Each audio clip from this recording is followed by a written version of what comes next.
sir, yes, sir. Good people of the world, good people of the world. What's going on, man? Blessings, blessings, blessings to everybody, man. Hey, look, welcome to another episode of Rev Mio TV. Rev Mio TV, man. Hey, shout out to everybody out there, man. Shout out to everybody out there that's trying to make a difference in our communities, in our society, man. People out there that's trying to save these youth and trying to redirect people's paths, man. Shout out to y'all. Take my hat off to you, right? So look, man, I'm gonna dive right into this story, right?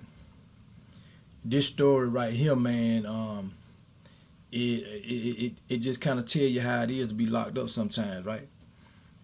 And at this particular time, I'm gonna tell y'all about Big Mike, man. Big Mike.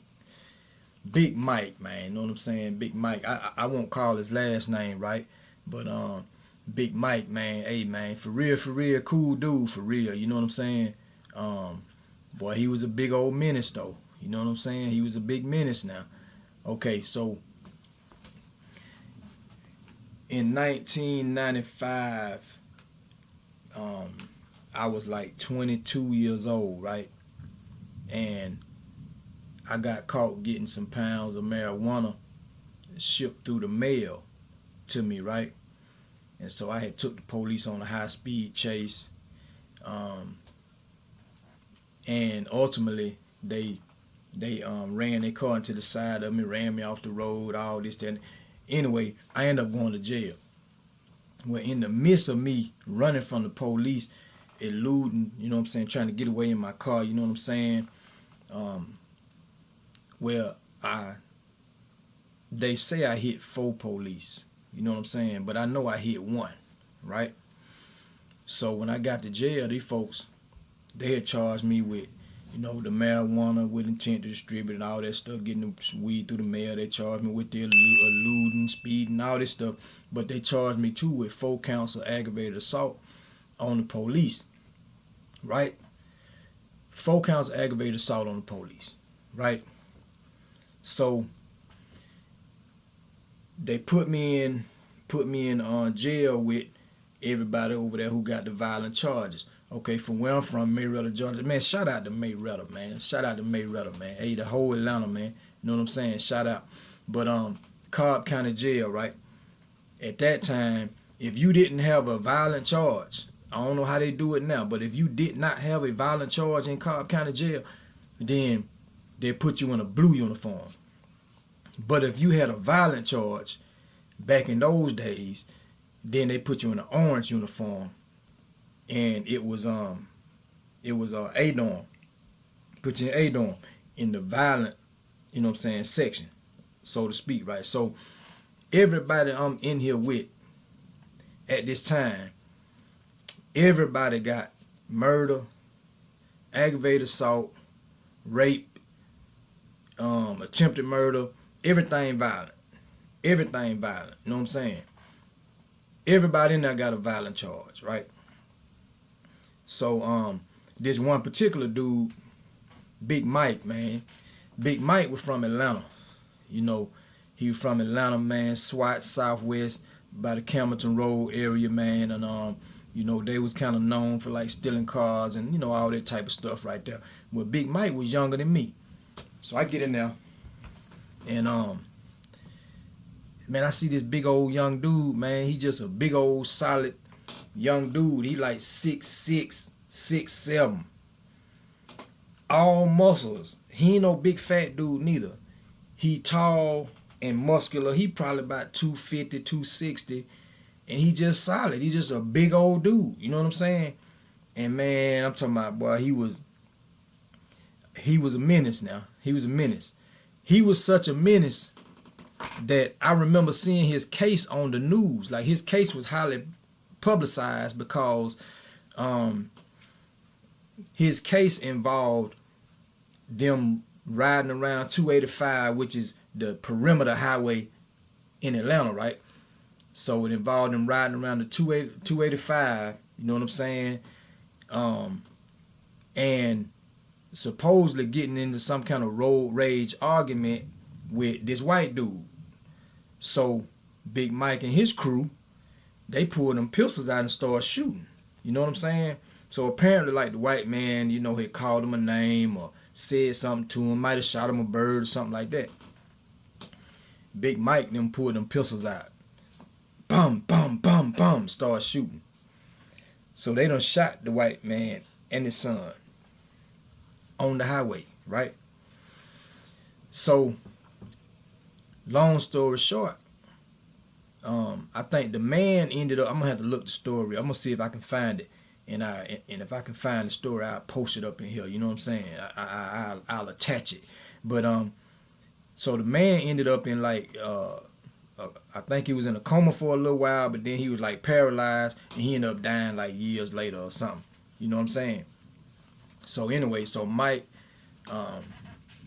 was 18. His uncle was locked up with him.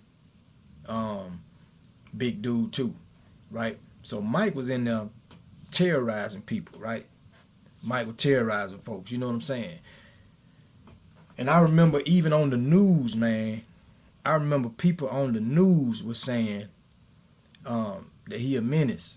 You know what I'm saying? And that's kind of crazy, you know what I'm saying? Because actually me and him ended up being kind of cool, you know what I'm saying?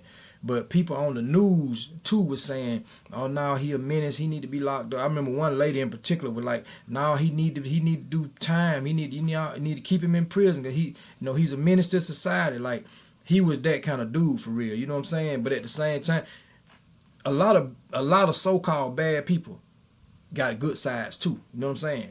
And so we was cool, even though, oh man, it seemed like about every couple weeks or something, Mike was slapping somebody out, slamming somebody back out, busting somebody's nose. He was doing something, you know what I'm saying? And he was, man, look, some people big for nothing. Some people, just big and don't know what to do with it. That wasn't Big Mike, though. Big Mike would knock you out, you know what I'm saying? So anyway, 30-second pause, man. Let's get this word in real quick. Real Mio TV. Dictate our circumstances the way Elijah did. When we think about Jesus, Yahshua the Mashiach, the Son of the living God, how he literally dictated the circumstances every single place he went. He was able to raise the dead because he dictated what was going on. He was able to cause the blind to see because he dictated what was going on. He was able to cause the deaf to hear because he dictated what was going on. Even the demons trembled at the name of Jesus. Hallelujah. Hallelujah. So we got to be daring. Somebody say daring. Daring. We got to be daring. So, Big Mike. So here we go. Big Mike, like I say, about 6'6", 6'7". He about 250, 260, solid. He a young dude. He just a big old young dude, and he muscular. He cut up. You know what I'm saying? Okay, and he throw his weight around. He get what he want. He get what he want in the dorm. Whatever. So I remember one day, man, me and my cellmate, we was in our cell, and I remember beside me, it was a white dude on this side, and I don't remember who was in the cell. I think it was another black dude that was in the cell with this white dude, because it probably was only I don't know, seemed like 5 or 6 white dudes in the whole cell block. And then on my other side, the cell, my neighbors was a white doctor and this other white dude, right? The white doctor, Dr. Buttles, I'm going to try to look that up too. Dr. Buttles had allegedly, I guess so-called, he killed his wife, you know what I'm saying? Say he pushed her down the stairs, bust her head or something, killed his wife. So he was in the room next door on this side. So this other white dude in the room on this side. So when you in jail, then, you get certain days where you get commissary. And sometimes it's 2 days a week. It might be Tuesday and Thursday. Some places it's 1 day a week. So at that time, I think we were getting so-called 2 days a week. I think I remember it like that. So, the so-called, man, you put your order in, you fill out your so-called slip, and you turn it in to the officers, and they take it to the commissary, and then that Tuesday or either that Thursday or whatever, they bring you your order. And used to be in the big old brown paper sacks. You know, they'll bring you your order. They have your name on it, have your list stapled to it. You got your stuff, right? Okay. So Big Mike didn't get much commissary, much money. He didn't get a lot of money on his books. You know what I'm saying? I remember he had a granddaddy used to, look out for him, take care of him and stuff like that. But I think granddaddy was kind of elderly or something like that too, right? So, man, Big Mike be around now. He take them dudes. He taking what he want now, for real, right? So, one day, I just kind of hear something like, ooh, ooh, ooh, ooh, ooh. And me and my cellmate, like, we look at each other like, what's that? But at the same time, you mind your own business, right? So we kind of minding our own business. I ain't finna run out and go see what's going on. You know what I'm saying? Like, that just, I'm gonna mind my own business. So I keep kind of hearing it like, boo, boo. And then I hear somebody like, man, you got it. Like, you got it. Like, kind of like surrendering. So next thing I know, Mike come to our cell door. He come to the door. So he like, hey, Mio, Junior, hey, man, look. Man, y'all come here. Come here, man. Come here. So get up, you know what I'm saying, and go next door. Man, he got the dude next door. The white dude that's in the cell next door, he got this dude, man, he done beat this dude almost to death. It's so much blood everywhere, man. He punishing this dude. He done took the mop wringer. Back then they had them mop wringers, the big mop wringers with that big thick plastic material with that metal arm that you know what I'm saying, you do it like that to squeeze the water out of the mop wringer. Back then they had them kind, them big old heavy. Man, this man had the mop wringer. He beating this man with the mop wringer. Boom, boom. This man, is blood everywhere. The man can't defend himself. He laying there on the floor up against the wall, and Mike just beating him. It's blood gushing out from everywhere. You know what I'm saying? And so something just tell me in my head like, man, you got to get this man off of this dude. The dude done surrendered. You know what I'm saying? The man is near death, for real, right? So I jump in. I tell Mike, I tell Junior, my celly, I say, hey, man, get him. I say, I got him. And so I run in on the dude, and I hit the dude, you know what I'm saying, with my fist. But on purpose, I didn't hit the dude that hard, for real.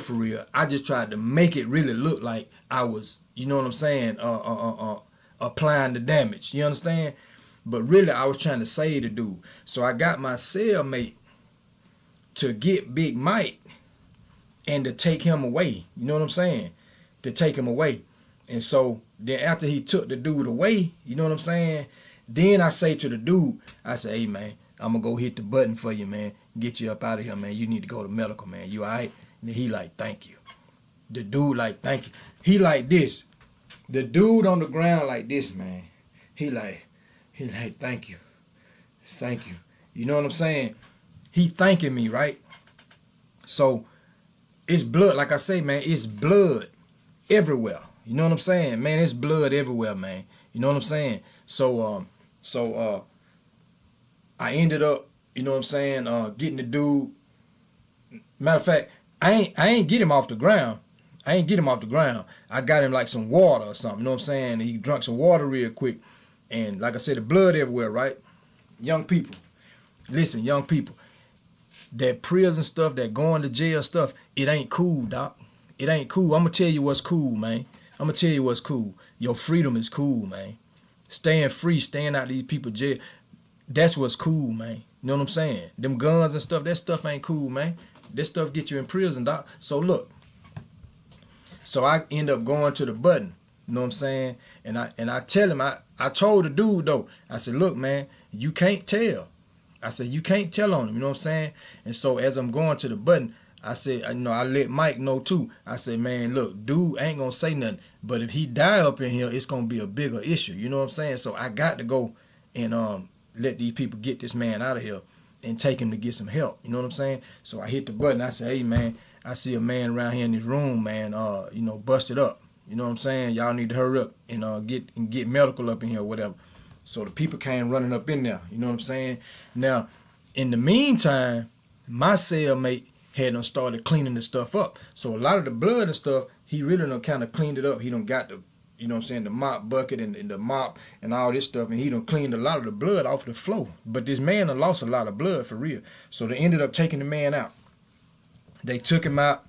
They take him to medical. You know what I'm saying? They tend to him or whatever. Mike never went to the hole. The folks never even came back to investigate the situation. They ain't even come back asking no questions. I'm the one that, you know what I'm saying, saved the man and hit the button, to get the people in there to help him. The people never even came back and asked no questions about it. They never came back and investigated Mike. So that just tell me that the man didn't tell, right? And so then I asked Big Mike, I say, man, what was that situation about, man? I said, man, what happened? The man said, man, I asked that man for a soup, and he told me no. He said, I asked him for a soup. A soup. Yeah, like a quarter soup. They used to be like a quarter back then, 25-cent ramen noodle soup, a soup, or either one in the cup. That used to be about 40, 50 cents back then. He said, man, I asked him for a soup, and he told me no. You know what I'm saying? Man, listen, that's how it go down sometimes, though. That's how it go down sometimes in jail, in prison. You get around folks, man, who got that mentality, you know what I'm saying? And the thing is, he feel like he see this man getting this bag of groceries that he done ordered from this commissary. And then so he go the next day or whatever, he ask him, hey man, can I get a soup? And the man tell him no, then he gonna feel some kind of way. You know what I'm saying? So, look, man. Hey, look, stay out of prison, man. Stay out of jail. Avoid these situations. Listen to your parents. You know what I'm saying? You will have a better life, man. You have a better life. I spent 16 years of my life incarcerated, and I did not have to if I would have made better choices. You know what I'm saying? So that's the story, man. Big Mike beat that man almost to death, man. If he would have hit that man a couple more times, man, that man probably would have died, man. Honestly, it was that bad, man. Honestly, it was that bad. So, look, man, stay out of prison. Subscribe to the channel. Share with at least 3 people. Share this story with at least 3 people, especially these young folks, man. Share this story with them, all right? Rev Mio TV. Hey, man, I'm signing off, man. But I love y'all, man. Hit that like button, all right?